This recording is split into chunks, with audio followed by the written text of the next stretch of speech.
Oin dela 4 urte atxilotu gintuen 40 gazte segiko kide izetie leporatuten.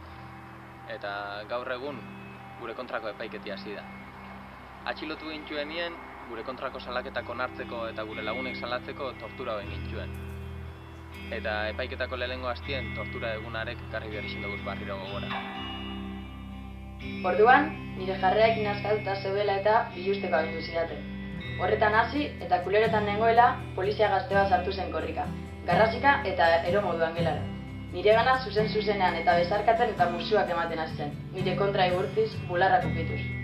Ni aurkian esegitan nengoen, eta sartu orduko bi eskuekin nire burua heldu eta alde batera eta bestera astindu ninduen.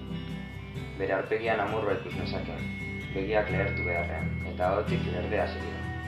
Mehatxuka hasi zitzaidan, nik nuela puellez, bere kide eta laguna, nik jarri nuela bonbalapa. Kideak nortzuk ziren esateko oiuk. Lurretik altza eta paretaren kontra jartzeko agindu zidaten. Burua paretaren kontra jartzeko agindu zidaten, eta oinak atzeraka eramaten zizkiatelarik burua eta oin puntekin aguantatu behar nuen erori gabe.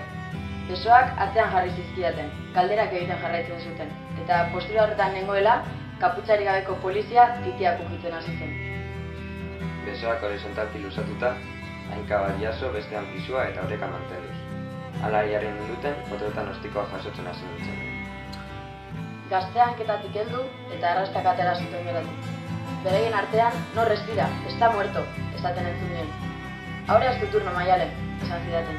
Momentu horretan oso beturtzitan nengoen. Egizia tortura gintzuela eta hori frogatzen den frogak be badeko guz. Horregatik, ezin geinke onartu, hurrengo hastien gu tortura gintuen poliziarek gure kontrako akusazioek botaten entzutien.